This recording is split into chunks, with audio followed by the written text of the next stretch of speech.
أعوذ بالله من الشيطان الرجيم. بسم الله الرحمن الرحيم. الحمد لله رب العالمين الرحمن الرحيم مالك يوم الدين إياك نعبد وإياك نستعين اهدنا الصراط المستقيم صراط الذين أنعمت عليهم غير المغضوب عليهم ولا الضالين.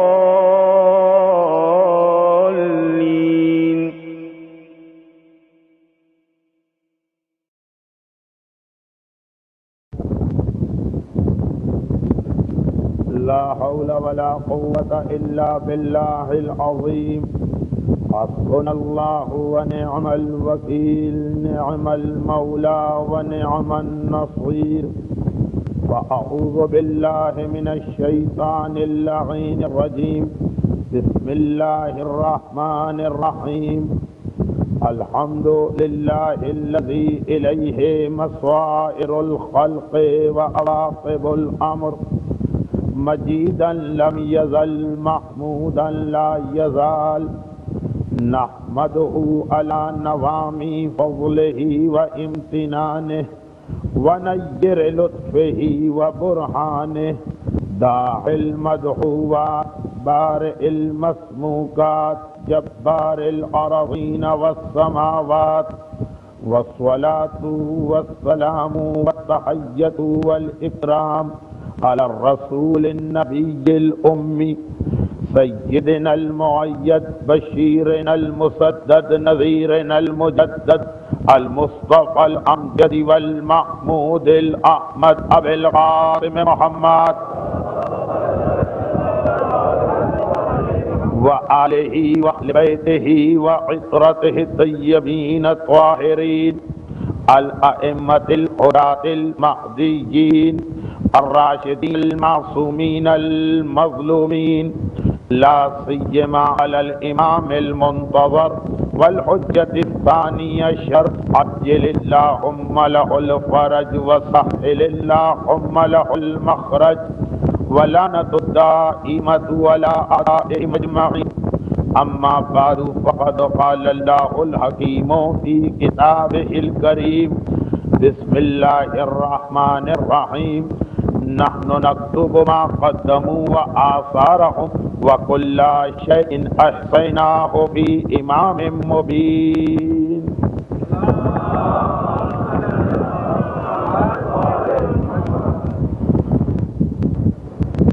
کیونکہ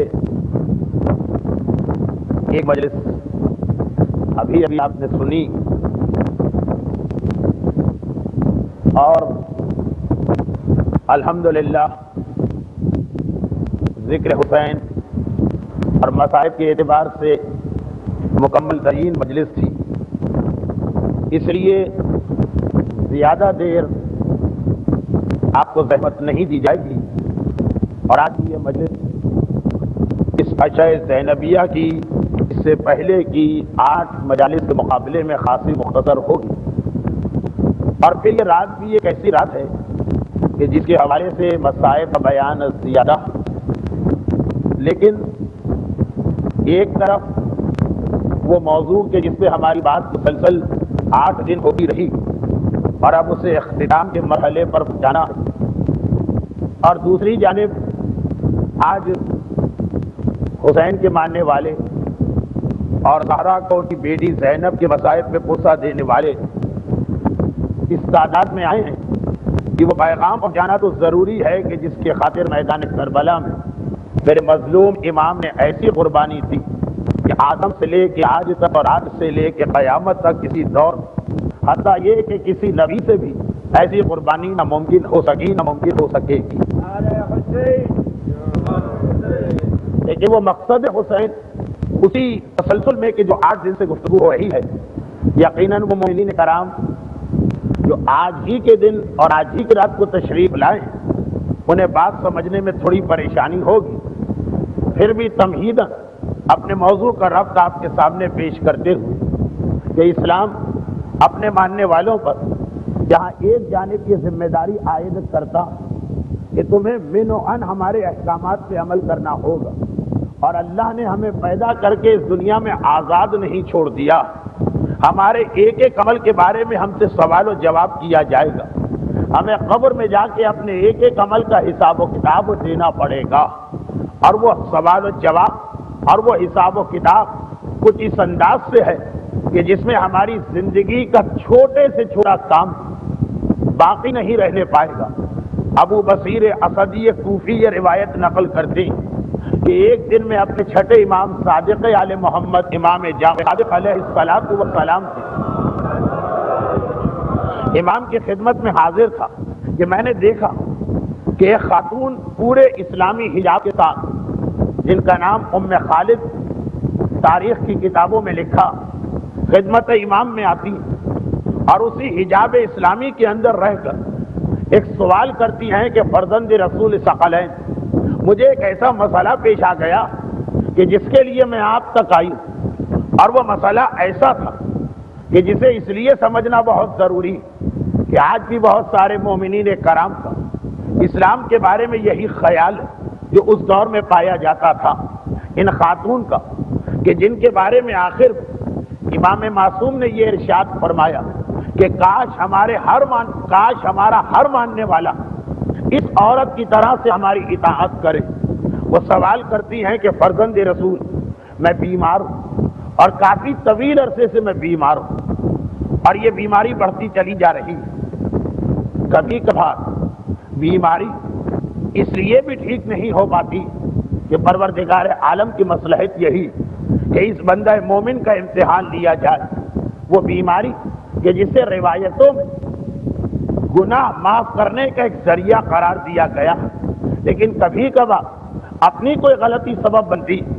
روایت کے اندر ایک جملہ یہ کہ مومنہ نے آ کر کہا کہ فرزند رسول میں بیمار ہوں اور بیماری بڑھتی چلی جا رہی، میں نے ہر طرح سے علاج کرا کے دیکھ لیا، اگر کسی طبیب اور ڈاکٹر کی دوا نے کوئی فائدہ نہیں پہنچایا، بہرحال کوشش کرنا تو مومن کا کام، اور جب مجھے مایوسی ہو گئی تو میں صبر کر کے بیٹھی رہی کہ شاید اللہ اس طرح سے میرا امتحان لے رہا، تکلیف بھی بڑھتی جا رہی، اذیت میں بھی اضافہ ہوتا جا رہا، لیکن انسان کرے تو کیا کرے۔ مگر فرزند رسول ایک عجیب بات میں نے مشاہدہ کی، اور وہ یہ کہ جیسی بیماری مجھے، ایسی ہی بیماری اس شہر مدینہ میں اور بہت سے لوگوں کو ہوئی، اور وہی ڈاکٹر اور طبیب جن کے پاس میں اپنے علاج کے لیے گئی، انہوں نے ہی ان بیماروں کا علاج کیا، بیماری ایک، طبیب بھی وہی، اس طبیب کی دواؤں نے باقی سب کو صحت دے دی،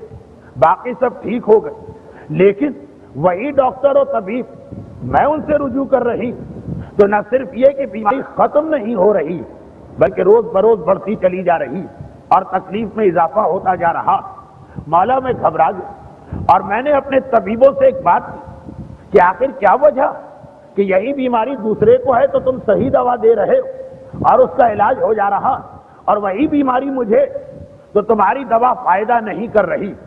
طبیبوں نے ایک مرتبہ جواب دیا اور کہا کہ ہمارے پاس اس بیماری کا فقط ایک علاج ہے اور ہمارے پاس اس کا کوئی اور علاج نہیں تھا، لیکن چونکہ ہمیں آپ کے بارے میں معلوم کہ آپ کتنی نیک اور مقدس و پرہیزگار خاتون، اس لیے وہ دوا آپ کو ہم بتا نہیں پائے۔ باقی لوگ آتے عام سے مومنین کرام، کبھی اسلام پہ عمل کیا کبھی عمل نہیں کیا، جب تک اپنا نقصان نہیں ہو رہا ہے خدا کو بھی مانا، رسول کو بھی مانا، امام کو بھی مانا، جہاں پہ 2 پیسے کا نقصان ہو رہا ہے خدا کو بھی بھولے، رسول کو بھی بھولے، امام کو بھی بھولے۔ جب تک اسلام اپنے آرام میں دخل نہیں دیتا ہے وہ اسلام کو بھولے، جب اس اسلام کی وجہ سے کوئی آرام چھوڑنا پڑتا ہے تو وہی اسلام جو ہے وہ ناگوار گزرتا، ایک عام سا جو ماحول۔ لیکن چونکہ ڈاکٹر جانتے کہ یہ خاتون ایک ایسی خاتون ہے جو خوف خدا رکھتی، انہوں نے کہا کہ یہ دوا ہم نے آپ کو نہیں بتائی۔ آپ کا بھی مشاہدہ ہوگا، کبھی کبھار کہیں پہ کوئی ایسا کام پھنس گیا کسی کہ مثلا رشوت دینا یا مثلا کوئی حرام طریقے سے اس کو خوش کرنا، تو آپ ایک عام مومن کو بتا سکتے ہیں کہ بھائی یہ کام نہیں ہوگا جب تک کہ رشوت نہ دو. ایک مقدس انسان یا کوئی مقدس عالم آیا, آپ چپ ہو گئے کہ یہ بات ان سے کہی کیسے جائے. طبیبوں نے کہا کہ اس کا علاج فی الحال ہمارے پاس صرف ایک اور وہ ہے شراب, لیکن ہم آپ کو کیسے بتائیں کہ آپ شراب پیجئے. اس لیے ہم خاموش رہے, ہم چپ رہے, دیکھتے رہے. لیکن کیا کریں, آج آپ نے خود آ کے پوچھ لیا تو آپ کی بیماری کا علاج فقط شراب. یہ خاتون امام سے یہ سوال کرتی ہے کہ فرزند رسول اب اتنا بتا دیجئے کہ جب سارے طبیبوں ایک نے یہ بات کہی, یقین نہیں آیا دوسرے کے پاس یہ عورت گئی, یقین نہیں آیا تیسرے طبیب کے پاس گئی, یقین نہیں آیا غرض لی کہ سارے طبیبوں نے مل کے ایک ہی بات کہی. اس زمانے کے اندر کی جو ڈاکٹری تھی اس میں یہی علاج ہوگا, سب نے مل کر ایک ہی بات کہی. تو مولا میں آپ کے پاس آئی, آپ یہ فرمائیے کہ میرے لیے کیا حکم ہے. اب ایک مرتبہ ابو بصیر جیسا راوی کہتا, جن کا تذکرہ میں نے 2 دن پہلے کی مجلس میں کیا. ابو بصیر وہ راوی جن کے لیے معصوم نے ارشاد فرمایا کہ لولا امثال ہؤلاء لندرست آثار النبوہ, اگر میری مدد کے لیے اس جیسے صحابی نہ ہوتے تو نبوت کے سارے آثار مٹ کے رہ جاتے. امام جس صحابی اور راوی کی اتنی تعریف کریں وہ کہتے کہ میں نے دیکھا کہ ایک مرتبہ معصوم نے اس خاتون سے ایک سوال کیا اور یہ سوال بظاہر ایسا لگا جیسے اس پہ اعتراض کر رہے ہیں, لیکن نہیں. کبھی سوال اس لیے کیا جاتا کہ سننے والوں اور ماننے والوں کو کوئی بات بتائی جائے. کہا کہ ہے ام خالد, جب سارے مدینے کے ڈاکٹر کہہ رہے ہیں کہ تمہاری بیماری کا علاج سوائے شراب کے اور کوئی نہیں, تو آخر تم میرے پاس یہ مسئلہ پوچھنے کیوں آئی؟ سارے ڈاکٹروں نے کہہ دیا اب میرے پاس کیوں آ رہی؟ امام ناراض نہیں ہو رہے, امام ڈانٹ نہیں رہے, امام ان کو گھر سے نکال نہیں رہے. ایک خاص وجہ سے امام یہ سوال کر رہے ہیں, اور وہ وجہ بظاہر یہی سمجھ میں آتی کہ جس طرح آج بہت سے مومنین کا یہ خیال کہ ایک عالم کا کام یا ایک مجتہد کا کام یا ایک مرجع کا کام فقط نماز کے مسئلے بتا دینا, فقط روزے کے مسئلے بتا دینا, فقط نجاست و طہارت کے مسئلے بتا دینا, دنیاوی باتوں میں اس سے پوچھنے کی کیا ضرورت. ہم کاروبار کیا کریں یہ ہماری مرضی, ہم ملازمت کیسی کریں یہ ہماری مرضی, ہماری عورت لباس کیسا پہنے یہ ہماری مرضی, ہم داڑھی رکھیں کہ نہ رکھیں یہ ہماری مرضی, ہم حلقائیں کہ نظام یہ ہماری مرضی, ہم اپنے بیٹے کو یہاں تعلیم دلوائیں کہ امریکہ بھیج کے اس کے ایمان کا ستیہ ناش کر دیں یہ ہماری مرضی. عالم کا کام ہے نجاست, عالم وضو اور غسل کے مسئلے بتا دیں, عالم کا کام ہے کہ نماز اور روزے کو بس, اس کے علاوہ اور کچھ نہیں. جیسا آج مومنین کا خیال, ایسا لگ رہا کہ امام کے زمانے میں مبنین کرام کے ذہن میں یہی غلط فہمی تھی. تبھی معصوم یہ سوال کر رہے کہ اگر ڈاکٹر نے ایک بات کہہ دی پھر میرے پاس کیوں آ رہی. یعنی علاج کی بات ہے تو ڈاکٹر سے پوچھیں گے, مکان خریدنے کی بات ہے تو اسٹیٹ ایجنٹ سے پوچھیں گے, گاڑی خریدنے کی بات ہے تو میکینک سے پوچھیں گے. یہاں پہ صرف وضو اور غسل کے مسئلے بیان ہوں گے. ایک مرتبہ راوی ابو بصیر اسدی کہتا کہ جیسے ہی امام نے اس خاتون سے پوچھا کہ آخر تم کیوں آئی ہو یہاں پر, وہ خاتون حجاب میں ہے, چہرے پہ نقاب پڑی ہوئی, لیکن ان کی آواز سے یہ لگا کہ جیسے وہ انتہائی حیران ہے. صرف اس جملے تک مجھے آپ کو پہنچانا, یہ اس کی خاطر, اس ایک جملے کی خاطر جو یہ مومنہ ابھی کہنے والی, یہ واقعہ پورا پڑھا گیا. ایک مرتبہ انتہائی حیرت کی عالم میں وہ مومنہ کہتی, مولا میں نے اپنا امام آپ کو مانا, ان ڈاکٹروں کو نہیں مانا. جب میں نے آپ کو امام مانا تو اب میرا فریضہ کہ زندگی کا جو کام سب سے پہلے آپ سے آ کر پوچھوں کہ آپ کیا ہدایت کرتے ہیں. مولا میں تو فقط یہ چاہتی ہوں. دیکھیے اس جملے کے بعد امام نے ارشاد فرمایا, کاش ہمارا ہر شیعہ ایسا بن جائے. یہ جملہ سنیے اس مومنہ کا, مولا میں تو یہ چاہتی ہوں کہ جب میدان قیامت میں میرا نامہ اعمال کھولا جائے اور میرے سارے کے سارے اعمال کے بارے میں سوال کیا جائے, قیامت کے اندر ہماری زندگی کا جو ریکارڈ محفوظ, ہمارے نامہ اعمال میں ہمارے جو اعمال لکھے وہ ایسے ایسے کہ ہمیں بھی یاد نہیں رہتے, ہمیں بھی نہیں پتا ہوتا. وہ کتاب نامہ اعمال خدا معلوم قیامت میں سیدھے ہاتھ میں ملے یا الٹے ہاتھ میں ملے, لیکن اتنی مکمل کتاب ہے کہ اس میں یہاں تک لکھا کہ جب آپ اس مجلس میں شرکت کے لیے آئے تھے اور آپ نے چپلیں یا جوتے اتارے تھے اور صف اعضاء پر آپ بیٹھے تھے تو آپ نے پہلے سیدھا پیر رکھا تھا کہ پہلے الٹا پیر رکھا تھا؟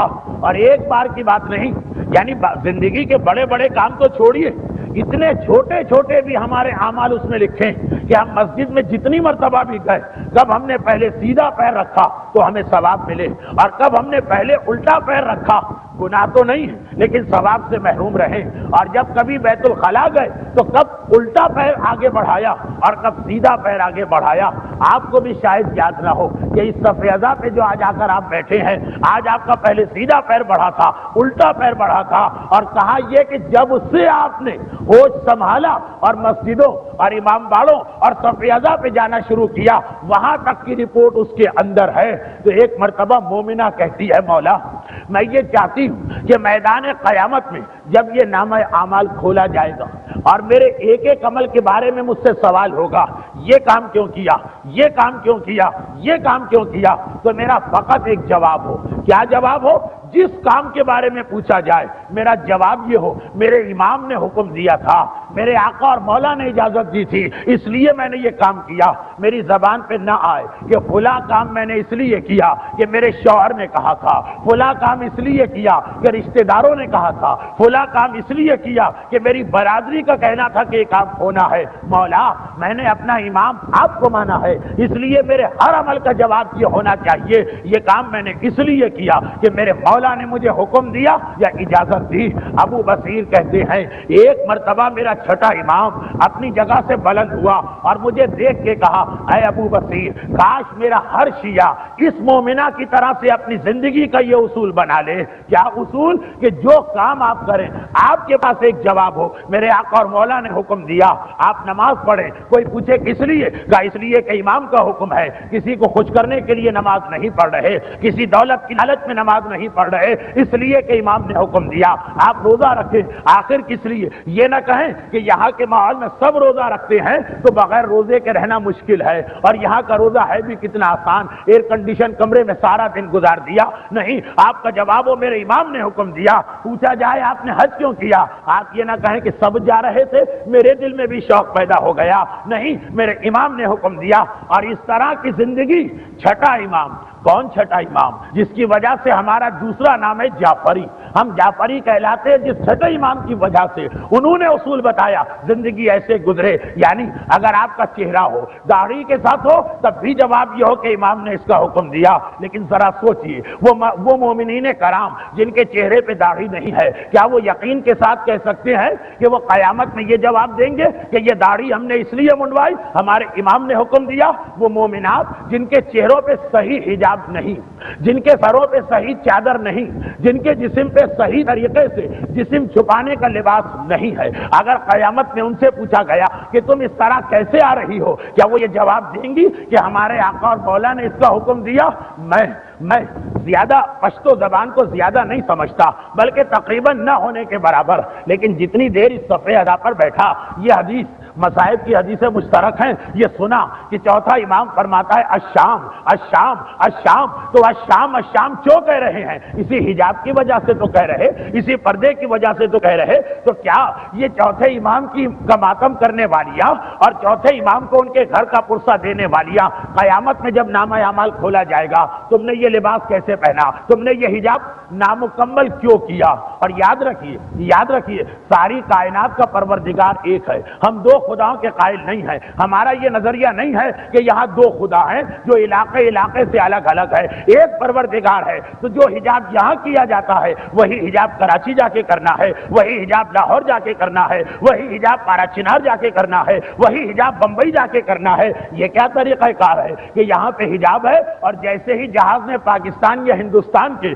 کسی رن وے کو ٹچ کیا وہ چادریں اتر کے پرس اور بیگ میں چلی گئیں اور اتنے دن تک وہاں رہی جب تک کہ دوبارہ واپس آنے کا وقت نہ آنے پائے۔ کیا یہاں کا خدا کوئی اور ہے، وہاں کا خدا کوئی اور ہے؟ کیا یہاں شریعت کوئی اور ہے، وہاں شریعت کوئی اور ہے؟ کیا اسلام ساری دنیا کے لیے ایک نہیں ہے؟ لیکن میدان قیامت میں اس سوال کا جواب دینا پڑے گا کہ آخر یہ لباس جو تم نے پہنا ہے، شادی کے موقع کا لباس ہمارے یہاں کیسا ہوتا ہے، شاپنگ کا لباس ہمارے یہاں کیسا ہوتا ہے، الحمدللہ مجالس عزا میں تو اب ہماری خواتین مناسب لباس میں آتی ہے، لیکن میدان قیامت میں یہ سوال آگے بڑھیے، کیا آج ہر مومن اپنے سینے پہ ہاتھ رکھ کر یہ کہہ سکتا ہے کہ جب قیامت میں اس سے یہ پوچھا جائے گا کہ یہ کام تم نے کیوں کیا، تو وہ اپنے ہر کام کا یہ جواب دے کہ میرے مولا نے حکم دیا یا میرے مولا نے اجازت دی؟ دیکھیے ہر چیز تو اسلام میں واجب نہیں، بہت سارے کام ہم اس لیے بھی کرتے ہیں کہ امام نے اجازت دے دی، اچھا جاؤ ہم نے تمہیں اس کام کی اجازت دی۔ مثلا ایک صاحب حیثیت آدمی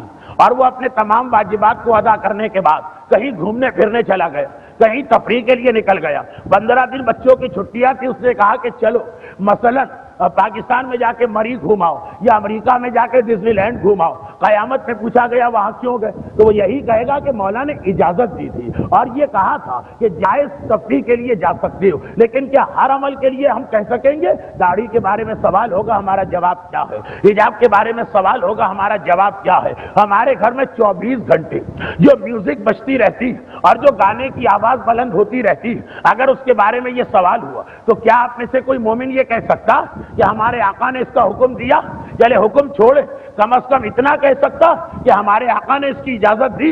ذرا دیکھیے امام اپنے شیعہ کو کیسا دیکھنا چاہتے ہیں۔ میرا شیعہ وہ ہونا چاہیے جس کے ہر عمل کے لیے یہ جواب ہو کہ میرے آقا نے حکم دیا، میرے آقا نے اجازت دی۔ مومنہ کا اب واقعہ پورا کر دوں، مومنہ نے کہا مولا میں نے آپ کو امام مانا، میں نے کسی اور کو امام نہیں مانا۔ ارے کتنا اہم یہ اصول ہے۔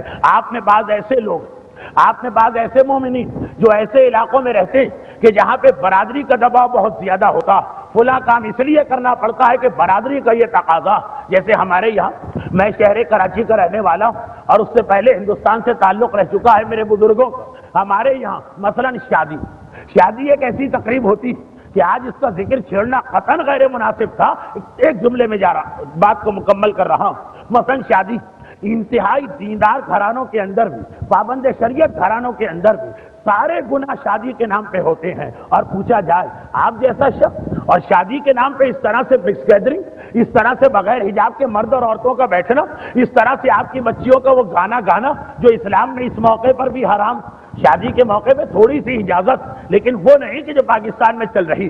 جواب یہی ملتا ہے کیا کیا جائے مولانا، خاندان والے نہیں مانتے ہیں، رشتہ دار نہیں مانتے ہیں، گھر والے نہیں مانتے ہیں۔ ارے امام کس کو مانا ہے؟ خاندان والوں کو امام مانا ہے یا چھٹے امام کو امام مانا ہے؟ ارے امام کس کو مانا ہے؟ برادری کو امام مانا ہے یا علی کو امام مانا ہے؟ مومنہ کہتی ہے میدان قیامت میں جب بھی میرا کوئی عمل پوچھا جائے میرا جواب یہ ہو میرے آقا نے حکم دیا۔ چنانچہ مولا اگر آج آپ کہہ دیں کہ شراب پی لو اور میں نے شراب پی لی علاج کے لیے، اور قیامت میں یہ پوچھا جائے کہ کیا تمہیں اپنی زندگی اتنی پیاری کہ اس کے لیے تم نے ایک حرام کر لیا، میں کہوں کہ اپنی مرضی سے نہیں کیا، امام نے حکم دیا تھا۔ اور یا اگر آپ منع کر دیں کہ مت پیو شراب اور میں مر جاؤں اسی بیماری میں، تو قیامت میں یہ بھی پوچھا جائے گا کہ سوسائڈ کیوں کیا، خودکشی کیوں کی؟ ہماری جان پر بھی ہمارا اختیار نہیں، ہم اپنی جان کو بھی خودکشی کے ذریعے ضائع نہیں کر سکتے۔ یاد رکھیے یہ تو میں نے ضمناً ایک بات کہہ دی، ورنہ حقیقت تو اور ہے۔ وہ کیا ہے؟ جان تو جان، ہمیں اپنے مال پہ بھی پورا اختیار نہیں۔ کمایا ہم نے، محنت ہم نے کی، کوشش ہماری، لیکن کیا ہمیں پورا اختیار؟ یہ مال جس طرح چاہے خرچ کرے۔ یاد رکھیے جس طرح اسلام میں خودکشی حرام ہے، اور بعض روایتوں میں یہاں تک آیا کہ مومن کا ہر گناہ معاف ہو سکتا، خودکشی کا گناہ معاف نہیں ہو سکتا، اگرچہ ایسا ہے نہیں، وہ روایتیں ضعیف بھی ہیں اور ان کا مطلب کچھ اور۔ خودکشی کا گناہ بھی معاف ہو سکتا، لیکن کہنے کا مقصد یہ کہ اس گناہ کو اتنا بڑا بتایا گیا کہ ہر شخص جانتا۔ یاد رکھیے اسی طرح مال کا بھی مسئلہ، خودکشی کیا چیز ہے؟ اپنی جان کو اپنی مرضی سے ختم کرنا جائز نہیں۔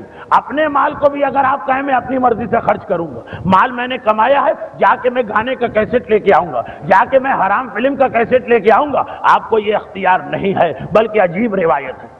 آج رات کو آپ یہاں اس گرمی میں آ کے کیوں بیٹھے؟ اس سرے سے اس سرے تک صاحبان ایمان کا اتنا بڑا مجمع، اور کیسے اس وقت گرمی، اس وقت کیسا ماحول، ہوا رکی ہوئی، چند لمحوں کے لیے بیٹھنا مشکل ہو رہا۔ آدمی اگر کسی ایسی تفریح کے لیے بھی جاتا کہ اس کا دل کہہ رہا ہوتا یہ کام کرو، پھر بھی چھوڑ کے آ جاتا کہ اس گرمی میں نہیں بیٹھا جاتا۔ کس جذبے نے آپ کو اس صف اعضاء پہ بٹھا کے رکھا؟ فقط ایک ہی چیز تو نا کہ سجاد کو ان کے گھرانے کا پرسہ دینا اور فقط ایک ہی تصور تو آپ کے دل میں ہے کہ ہم ایک رات کے 2 گھنٹوں میں گھبرا رہے ہیں۔ زینب کبریٰ اپنے بچوں کے ساتھ شام کے قید خانے میں 1 سال اس طرح رہی تھی کہ وہاں کوئی چھت بھی نہیں تھی، وہاں کوئی فرش بھی نہیں تھا، گرمیوں کی دوپہر آتی ہے، لو ہے۔ زینب کبریٰ اپنے بچوں کو اس لو سے کیسے بچائیں، اور کبھی سخت سردیوں میں برف پڑتی ہے، زینب کبریٰ ان ننھے ننھے یتیم بچوں کی کیسے حفاظت کریں۔ آپ کو جب زینب کی اور اس زندان شام میں اہل بیت کی یہ مصیبت یاد آتی ہے، ایک مرتبہ آپ اپنی اس گرمی کو بھول جاتے ہوں گے۔ لیکن میرا ایک سوال ہے کہ وہی چوتھا امام جسے پرسہ دینے کے لیے آج آپ یہاں پہ آئے اور جو اس وقت زندان شام میں ہے، بعض روایتوں کے مطابق آج کی رات میرے چوتھے امام کی قید کی آخری رات ہے، بعض روایتیں کوئی اور تاریخ بتاتی ہیں۔ خلاصہ یہ وہ چوتھا امام ایک اور پیغام اپنے شیعوں کو دے رہا۔ ایک تو پیغام دیا الشام الشام الشام، ایک تو پیغام دیا ہمیشہ میرے بابا کا ماتم کرتے رہنا اور ہمیشہ یہ خیال کرتے رہنا کہ دنیا کا شریف ترین گھرانہ قیدی بنا کے کیسے شام لے جایا گیا۔ مگر اس کے علاوہ یہ حدیث بھی سن لیجئے جسے شیخ عباس قمی نے اپنی ایک مشہور کتاب منازل الآخرہ میں نقل کیا۔ اچھا یہ کتنی عجیب بات، یہ کتنی عجیب بات کہ حدیث ایسی کہ آدھی حدیث بچے بچے کو یاد۔ اس مجمع میں کوئی مرد نہیں جو حدیث سن کر کہے گا ہم نے نہیں سنا، اس مجمع میں کوئی خاتون نہیں جو یہ کہیں گی کہ ہم نے آج تک یہ حدیث نہیں سنی، اس مجمع میں ہمارے چھوٹے بچے بھی جن کو باپ نے یا مدرسے کی تعلیم نے کچھ دین سکھایا وہ کہیں گے حدیث تو ہم نے بھی سنی، مگر عجیب بات آدھی حدیث سنی اور آدھی حدیث کو بھول گئے، وہ حصہ بھول گئے جس کا تو خاص تعلق شیعوں سے ہے۔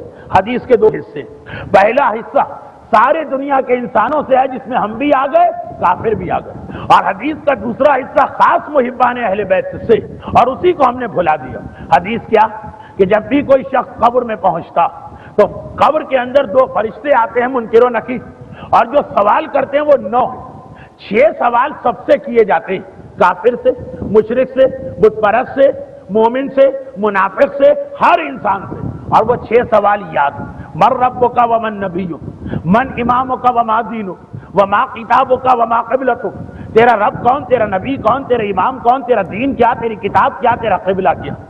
اب جو لوگ ان میں فیل ہو گئے ان کا عذاب تو وہیں سے شروع، اور سوائے مومن اہل بیت کے اور سوائے 12 امام شیعہ ہر شخص کہیں نہ کہیں کسی سوال کے جواب میں رک جائے گا۔ صرف محب اہل بیت ایسا جو ہر سوال کا جواب دے کے پاس ہو جائے گا، مگر معصوم فرماتے اس کے بعد ابھی 3 سوال اور ہیں، اور یہ ان لوگوں سے جو پہلے 6 سوالوں میں پاس ہو گئے۔ 3 سوال ابھی اور وہ 3 سوال کیا؟ پہلا سوال یہ ان عمر کہ تم نے اپنی زندگی کیسے گزاری، یہ زندگی اللہ کی اطاعت میں صرف ہوئی ہے کہ زندگی میں جا کے بھول گئے کہ ایک دن حساب و کتاب، وَعَنْ مَالِ، اور تیرے مال کے بارے میں سوال ہوگا جو پیسہ آپ حاصل کرتے، کیا سوال ہوگا؟ 2 سوال ہوں گے۔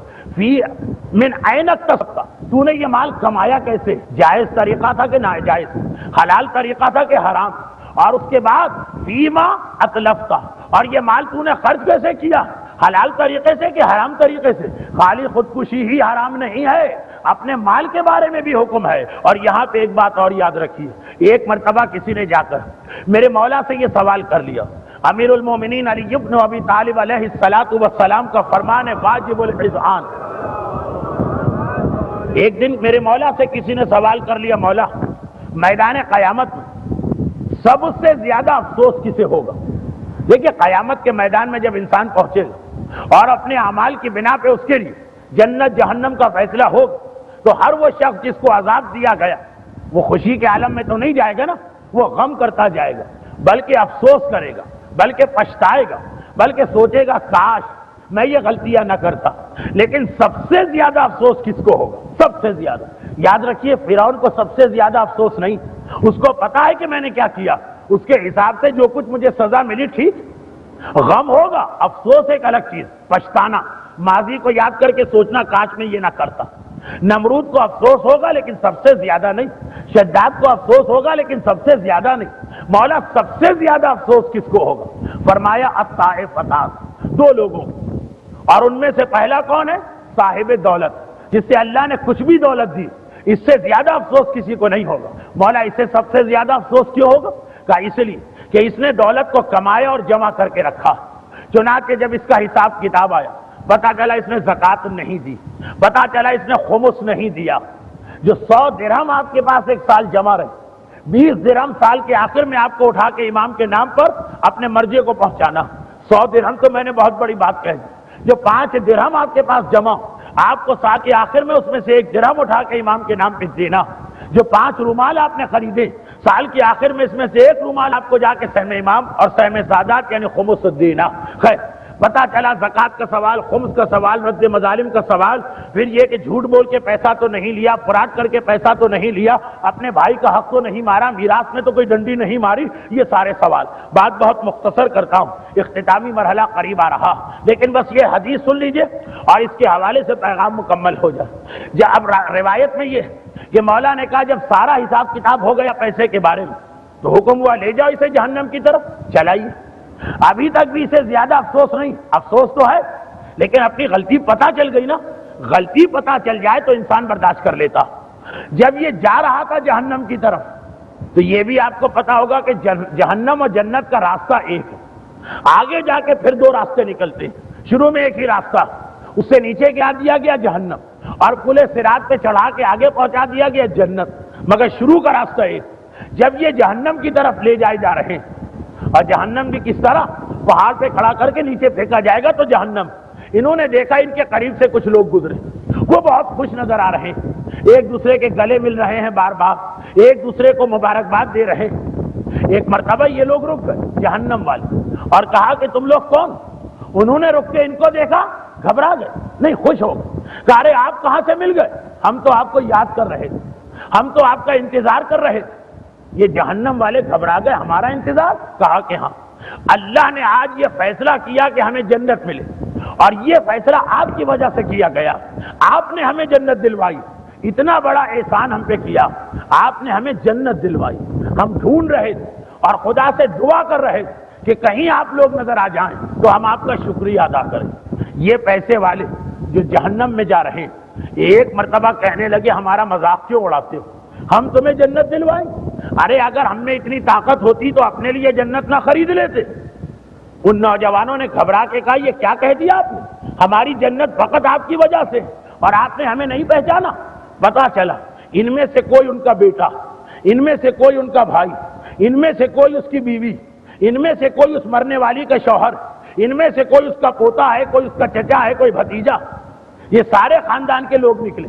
پہچانے اس لیے نہیں گئے کہ جب جنت میں کسی کو بھیجا جاتا ہے تو پہلے اس کو نوجوان بنایا جاتا اور پھر اسے جنت میں بھیجا جاتا. حسنین جوانان جنت کے سردار، جنت میں کوئی بوڑھا تو ہوگا نہیں، تو ان کی شکلیں بدل گئی، لیکن انہوں نے پہچان لی اور کہا آپ کی وجہ سے ہمیں جنت ملی. اور گھبرا، ہماری وجہ سے جنت؟ کہا کہ جی. اور وہ اس طرح کہ ہمارے نامہ اعمال خود تو کوئی ایسا عمل نہ تھا جو ہمیں جنتی بناتا، کوئی ایسا عمل نہیں، لیکن ایک نیکی ہمارے نامہ اعمال میں نکل آئی، اور وہ یہ کہ جب آپ کا انتقال ہو گیا، سارے پیسے آپ نے محنت سے کمائے اور جمع کیے، خرچ کرنے کو تیار نہیں تھے، ہمیں گھر بیٹھے یہ دولت مل گئی. مولا نے اسی لیے تو کہا ہے نا کہ جو شخص پیسے جمع کرتا اور راہ خدا میں خرچ نہیں کرتا وہ پیسے کا مالک نہیں، وہ پیسے کا چوکیدار ہے. اس لیے کہ اس کے مرنے کے بعد یہ دولت دوسروں کو ملے گی. یہ تو گویا خالی چوکیداری کر کے اور حفاظت کر کے اسے دوسروں کو دے رہا. تو اب انہوں نے کہا ہمیں گھر بیٹھے دولت مل گئی. پتا چلا کہ ہم نے کوئی محنت نہیں کی، باپ کا سارا بینک بیلنس آ گئے، باپ کی ساری جائیداد آ گئی، ہم نے بھی دل کھول کے حلال کاموں میں خرچ کیا، بیٹھے بیٹھے پیسے ملے ہیں نا.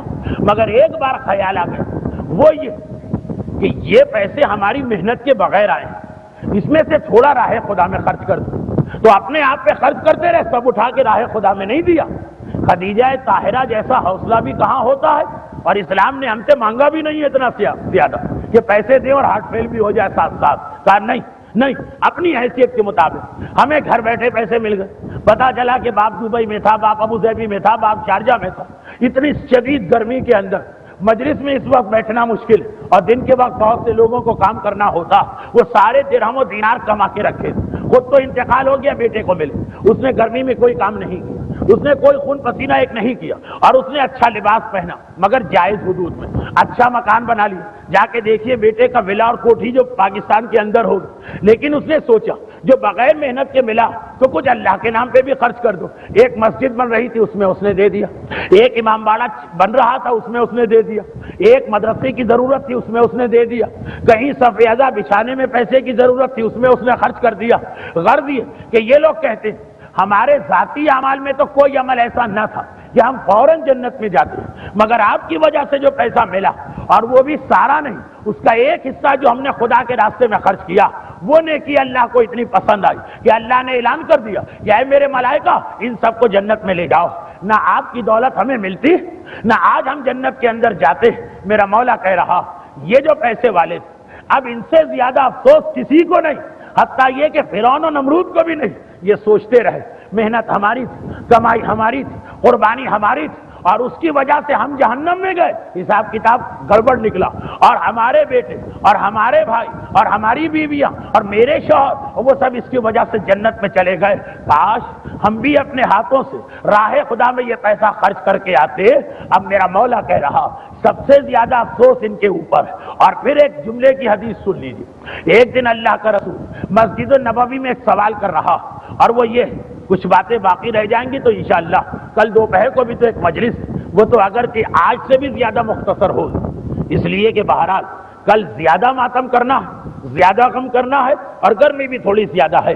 اگرچہ مجھے پتا حسین کا کوئی عزادہ نہ اس گرمی سے گھبراتا ہے، نہ کسی نے مجھ سے یہ بات کہی، لیکن ماتم کے لیے ہمیں زیادہ وقت ملے۔ ایک آخری جملہ، پیغمبر نے ایک دن مسجد النبوی میں ایک سوال کیا، اور ایسا سوال کہ چھوٹے چھوٹے بچے بھی ہنس دیے، یعنی ہنسے ان مانو کہ شاید رسول مذاق کر رہے ہیں، یہ کیسے ہو سکتا ہے؟ پیغمبر نے کہا یہ بتاؤ ایک بڑا ہے کہ 1,00,000؟ سارے مجمع نے کہا کہ 1,00,000 بڑا، اور کوئی چھوٹا موٹا بڑا؟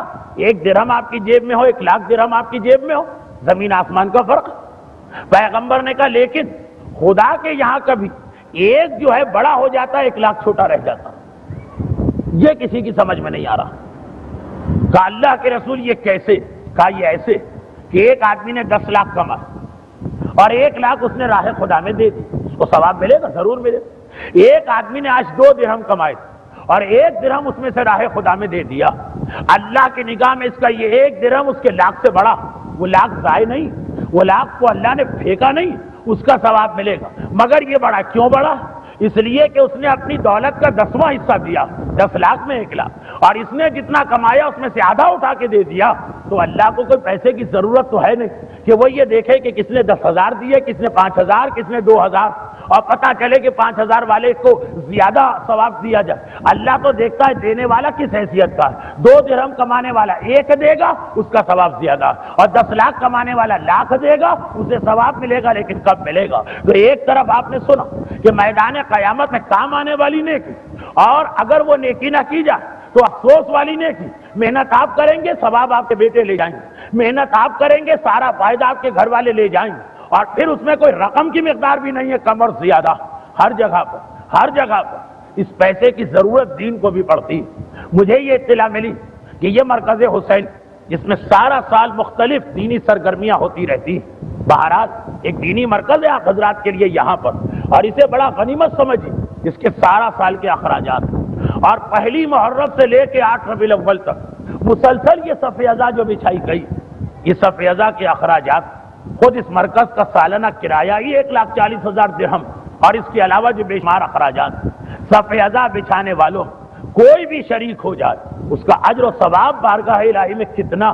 سورہ یاسین کی آیت سے آج کی مجلس میں نے شروع کی، ترجمہ پڑھ لیں، ترجمہ سن لیں آخر مجلس۔ اکثر میری مجلسوں میں یہی ہوتا، تمام علماء اور ذاکرین جو آیت پڑھتے ہیں اس کا ترجمہ شروع میں آتا، میں چونکہ ایک اناڑی خطیب اور ابھی ایک دین کا طالب علم، تو آیت شروع میں پڑھتا ہوں، ترجمہ اس کا آخر میں آتا، کیونکہ وہاں پہ ہماری بات پہنچی ہوتی۔ ارشاد ہو رہا نحن نکتب ما قدم، ہم ہر انسان کے وہ اعمال لکھتے ہیں جو وہ زندگی میں کر گیا، وہ آثاروں، اور وہ اعمال بھی اس کی طرف سے لکھتے ہیں جو وہ اپنے بعد چھوڑ کے گیا۔ چنانچہ اگر کسی نے ذرا سا بھی حصہ کسی نیکی کے کام میں لیا، یہ مرنے والا چلا جائے گا، جو زندگی میں اس نے دیا اس کا بھی ثواب ملے گا، اور اس کی وجہ سے جو وہ مراکز چلتے رہے اس کا بھی ثواب ملے گا۔ مرکز حسینی کی انتظامیہ جس طرح شب عاشور و شب چیلم ہر سال آپ حضرات ان کے مسائل کو سمجھتے، اس سال خصوصی درخواست کی کہ صاحبان ایمان کی توجہ اس جانب مبذول کرائی جائے۔ مرکز حسینی کے والنٹیئرز آپ کے درمیان جھولیاں لے کے آ رہے ہیں، اس صف ازا کو چلانا، اس صف ازا کو بچانا، اور آپ حضرات سے یہ درخواست کی جاتی ہے کہ رقم کی قلت و کثرت سے قطع نظر فقط یہ دیکھ کر کہ اللہ کے یہاں جذبہ دیکھا جاتا ہے، اور یہ حسینیت اور زینب کے مشن میں انتہائی کام آنے والا آپ کا عطیہ ہے۔ آپ حضرات سے درخواست ہے کہ کچھ ان کی جانب بھی توجہ دیجیے، اور اس دوران ایک مرتبہ درود بھیج دے محمد و آل محمد پر۔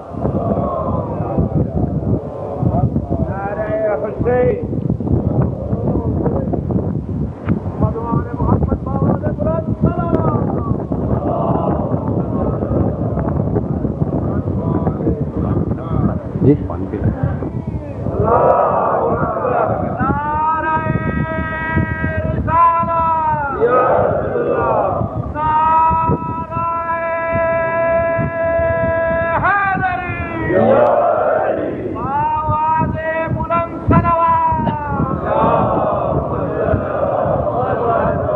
تو ہمیں آزاد نہیں چھوڑا گیا، مال اسی طریقے سے، اس طریقے سے جان کے بارے میں ہر ایک کو پتا ہے کہ خودکشی حرام، مال کے بارے میں بھی خیال کرنا، اور پھر جب ذہن میں یہ رکھیے کہ یہی مال اگر حرام طریقے سے جمع کیا جائے تو ہر وہ لقمہ جو آپ کے یا آپ کی اولاد کی شکم میں جاتا اس کے ایمان کے لیے زہر کا کام کرتا ہے، لیکن اس کی تفصیل میں نہیں جا رہا ہوں۔ ایک ایک عمل میدان قیامت میں سوال ہوگا، تو مومن کا طرز زندگی اس مومنہ کی طرح ہونا کہ جو عمل بھی ہم سے پوچھا جائے ہمارا جواب یہی ہو کہ اے خدا، یہ ہم نے کام اس لیے کیا تھا کہ ہمارے آقا اور مولا نے اجازت دی۔ چاہے مومن کا چہرہ ہو تو ویسا کہ جیسا آقا اور مولا چاہتے، چاہے مومنہ کے سر کی چادر ہو تو ویسی کہ جیسے آقا اور مولا چاہتے، چاہے مومن کے گھر کا ماحول ویسا کہ جیسے آقا اور مولا چاہتے، چاہے مومن کے بچوں کے لیے تفریح کا انتظام ویسا کہ جیسے آقا اور مولا چاہتے، چاہے رات کو سونا ہو چاہے صبح کو اٹھنا ہو، اتنے بجے سوئیں کہ جب اسلام اجازت دیتا، اتنے بجے اٹھ جائیں کہ جب اسلام اٹھاتا۔ یہ ہے وہ اسلام، یہ ہے وہ دین کہ جس کے بارے میں قیامت کے میدان میں ہم سے سوال ہو رہا۔ اور یاد رکھیے اسی اسلام کے بارے میں وہ ساری قربانیاں دی گئی۔ یہی ایک مسئلہ، خدا راضی ہو جائے، ہم اور آپ اس کے لیے ذرا سی زحمت نہیں برداشت کرتے۔ اگر ذرا سی گرمی ہو جائے انسان گھبرا جاتا ہے، اگر ذرا سا مالی حالات میں مشکلات پیش آ جائیں مومن پریشان ہو جاتا ہے۔ ہماری مومنہ ایئر کنڈیشن مکان میں بیٹھ کے حجاب کرنے کو تیار نہیں ہے، اور ہم ماتم کرتے ہیں ان بیویوں کا کہ جن کو قیدی بھی بنایا گیا تو بالوں سے صحیح انہوں نے اپنے حجاب کی کوشش کی۔ ہمارے مومنین ایئر کنڈیشن کمروں میں بیٹھ کے نماز پڑھنے کو تیار نہیں ہیں، اور نام لیتے ہیں اس زینب کبریٰ کا جو زندان شام کے اس قید خانے میں بھی چاہے کھڑے رہنے کی طاقت نہ رہی ہو تو بیٹھ کر صحیح مگر نماز شب تک ادا کر رہی ہے۔ ہماری اور آپ کی حالت یہ ہے کہ 100 درہم میں سے 20 درہم نکالنے کی بات ہو جائے تو ہم گھبرا جاتے ہیں، اور اس اسلام کے لیے حسین کے بچے 3 دن بھوکے اور پیاسے تو کربلا میں رہے، اور اس کے بعد بھی خدا معلوم کب تک یہ پیاسے چلے آ رہے ہیں۔ ہم اسے زندگی کی ہر سہولت کے درمیان اسلام پہ عمل نہیں ہوتا ہے، یہ گفتگو ناگوار ہو جاتی ہے، اتنی دیر مجلس میں بیٹھنا ایک بوجھ بن جاتا ہے، اور حسین اور زینب اور ان کی اولادیں جن کا ہم نام لیتے ہیں وہ ہر قربانی دینے کو تیار، فقط اس وجہ سے کہ خدا راضی ہو جائے اور اسلام بچ جائے۔ یہ قربانیاں جو پہلی محرم سے بلکہ 28 رجب سے 10 محرم تک میرے مظلوم امام حسین نے دی، لیکن 10 محرم کی سپہر سے اب میرا مولا سید الساجدین وہ اس قافلے کا سالار بنا، ایک بیمار امام جو بغیر پھپھی کے سہارے 10 محرم کو کھڑا نہیں ہو سکتا تھا۔ 10 محرم کی سپہر سے یہ قافلہ اس کے ہاتھ میں آیا، اور 11 کو اسے اس حالت میں مہار قافلہ تھام کے جانا پڑا کہ گلے میں طوق ہوتا تھا اور ہاتھوں میں ہتھکڑیاں اور پاؤں میں بیڑیا۔ میرا وہ بیمار امام اس لٹے ہوئے قافلے کو لے کے شام پہنچ گیا۔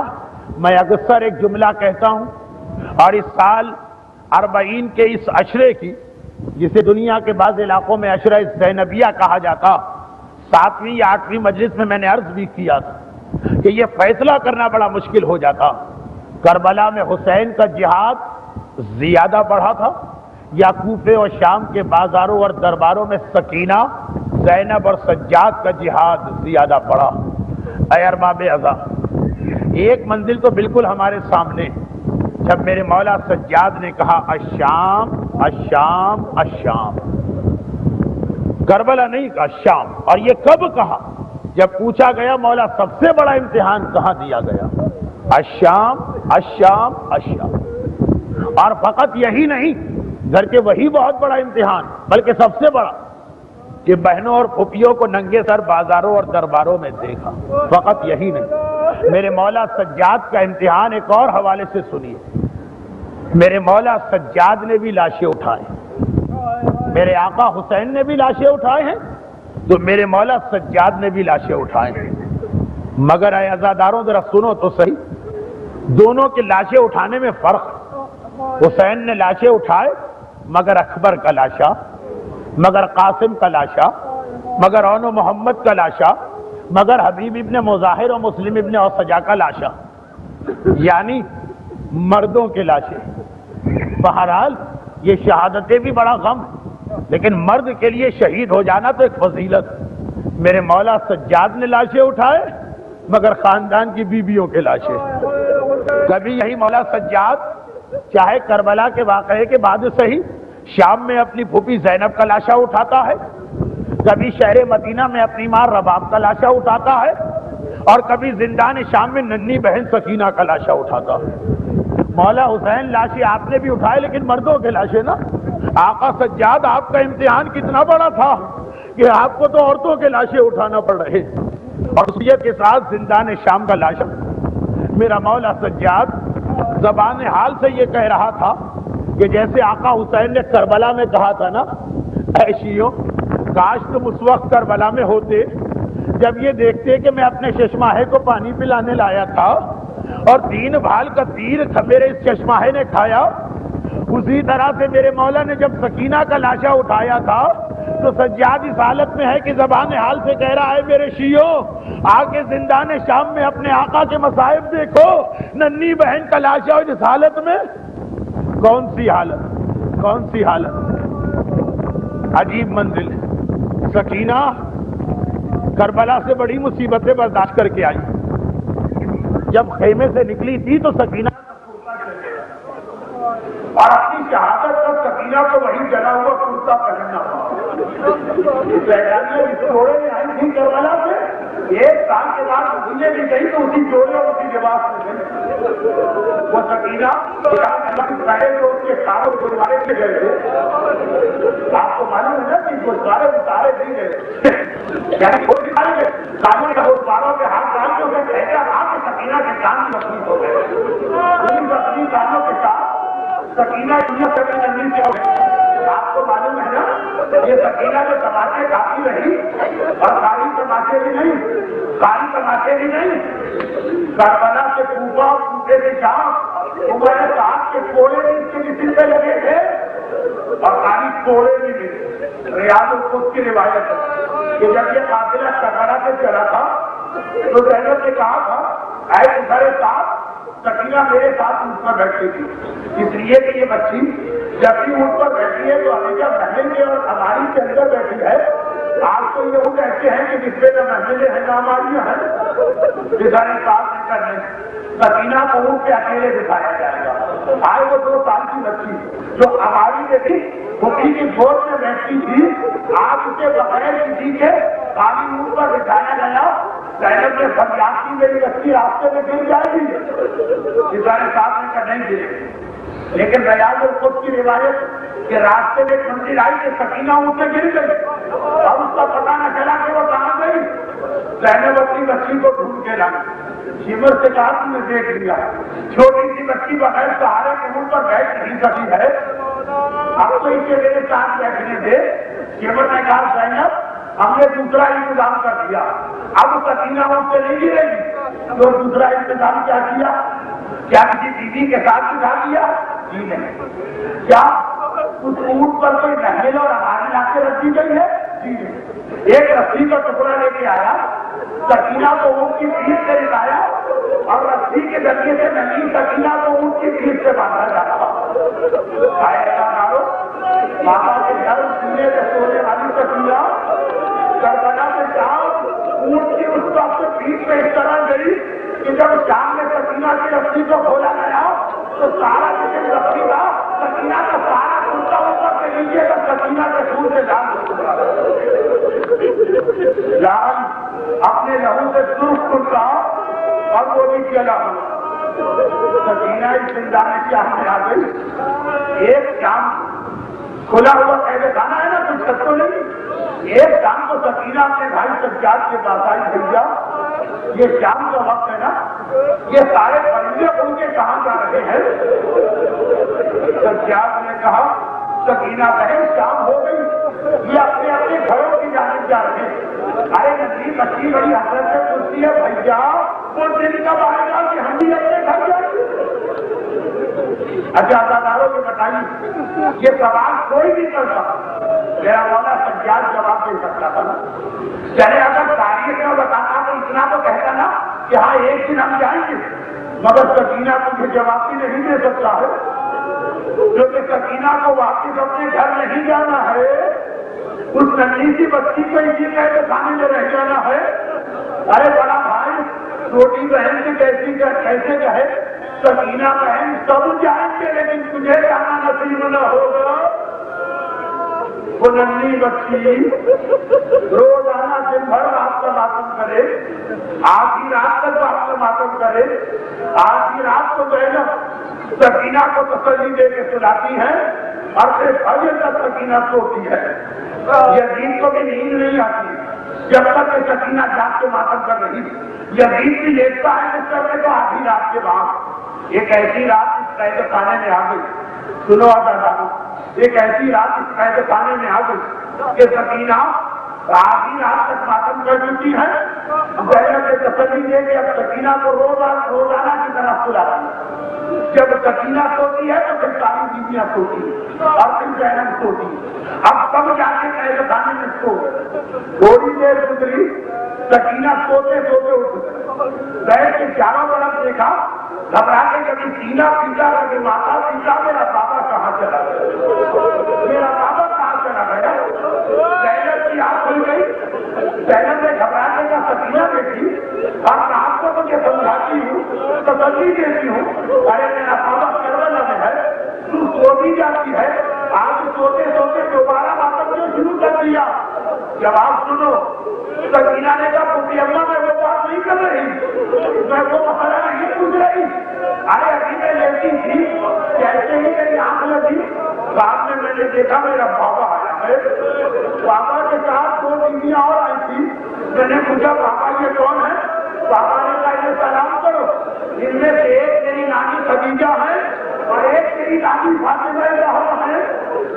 میں نے بابا کی نانی خدیجہ کو سلام کیا، اپنی نانی زہرا کو سلام کیا اور کہا بابا تیرے بعد میری سکینہ نے بڑی مصیبتیں اٹھائی ہے.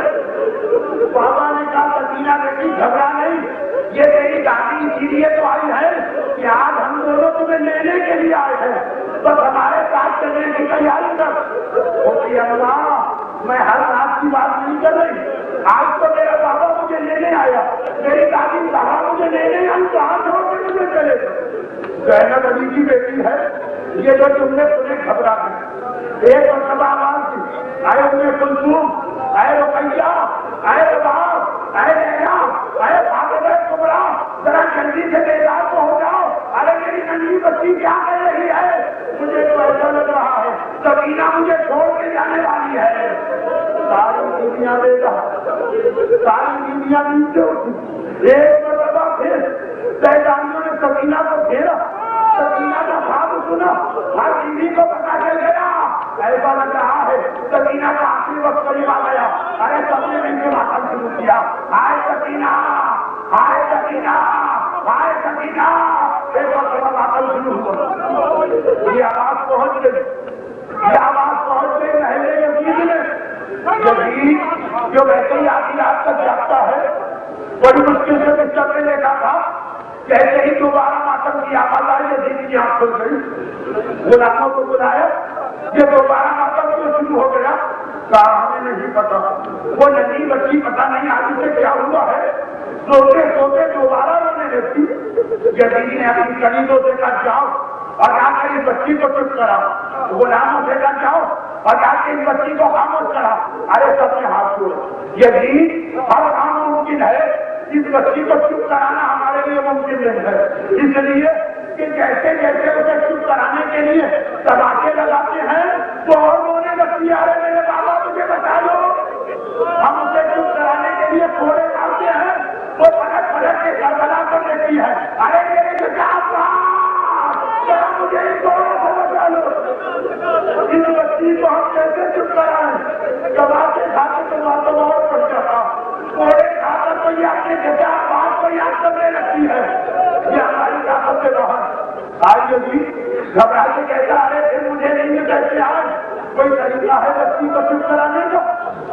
لوگوں نے کہا ایک ہی چیز سمجھ میں آتی ہے، آج یہ حالات سے زیادہ بلٹ بلٹ کے بابا کو یاد کر رہی ہے، تیرے پاس اس کے بابا کا کٹا سر رکھا ہے نا، یہ سر بھجوا دے، شاید بات کا سر دیکھ کے ننھی یتیمہ کو قرار آ جائے، سکون آ جائے، واتاورن جائے۔ یہ دیدی نے خریدوں کو بلایا، کاٹا اپنی نیند اور آرام کی خاطر اس تجمے کے سر رکھ کے لے جاؤ اور قید خانے میں پہنچا دو۔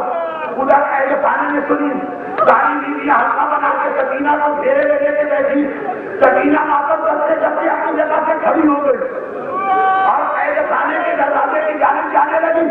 زینب گھبراتی چلی، بیٹی کہاں جا رہی؟ کہا بھوٹی اماں میرے بابا کی خوشبو آ رہی ہے، میرا بابا آنے والا ہے، مجھے دروازے سے بابا کی خوشبو آ رہی ہے۔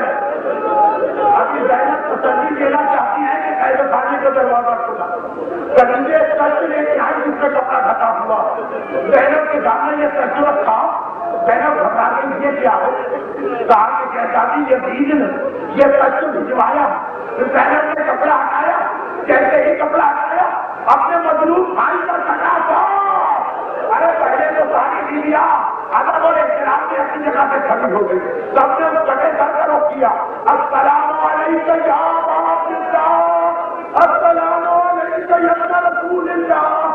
ساری سیدانیوں نے حسین کی زیارت پڑھی، زینب آگے بڑھی، بھائی کا کٹا سر اٹھایا، سکینہ کو بٹھایا، یہ سکینہ بابا کو یاد کر رہی تھی نا، میرا بابا میرے پاس آ گیا، یہ کہہ کے کٹا سر سکینہ کی گود میں دیا، بچی جھکی، باپ کے ہونٹوں میں ہونٹ رکھے۔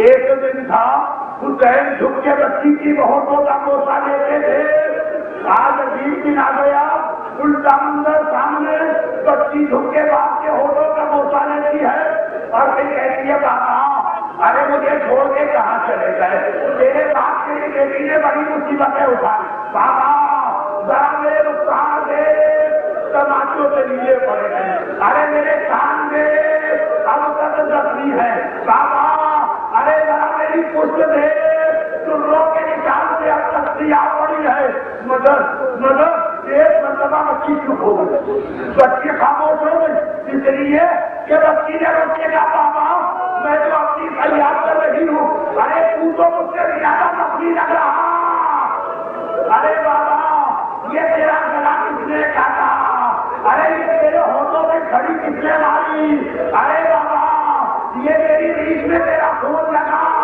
آئے بابا۔ ایک مرتبہ روتے روتے بچی کی آواز آنا بند ہو گئی، زینب گھبرائی، آواز کی سجاد بیٹا ذرا آگے دیکھو میری بچی کی حالت میں ہے، خدا کسی جوان بھائی کو اپنی چھوٹی بہن کی یہ حالت نہ دکھائے، میرا مولا سجاد آگے بڑھا، ایک مرتبہ سکینہ کا بازو تھاما، پلٹ کی آواز دی پھوٹی اماں انا للہ و انا الیہ راجعون، ارے میری بہن سکینہ یہاں سے رخصت ہو کے بابا کے پاس پہنچی اور پھر ننھا سا لاشا اٹھایا، ارے سکینہ کو کفن بھی نہ ملا، یہی گلا کرتا سکینہ کے خون سے رنگین کو تھا، میرا مولا چھوٹی بہن کی ننھی سی میت لے کے چلا، ہزاروں کربلا میں حسین کو پوچھا دو آقا چشمائے کا لاشا نہیں دیکھا جاتا، آج زندان شام میں مولا سجاد کو پوچھا دو آقا یہ ننھا سا 2 سال کی بہن کا لاجا آپ نے کیسے اٹھایا ہوگا؟ تاریخ میں نہیں پڑھا، بعض علماء نے نقل کیا، سیدھا میرا مولا چھوٹی سی قبر کے قریب پہنچا، ناشا اتارنا چاہتا ہے، ایک اس قبر سے پہلے تو آواز آئی اور دو بازو نکلے، سجاد بیٹا ارے تیری دادی فاطمہ زہرا آ گئی، یہاں حوالے کر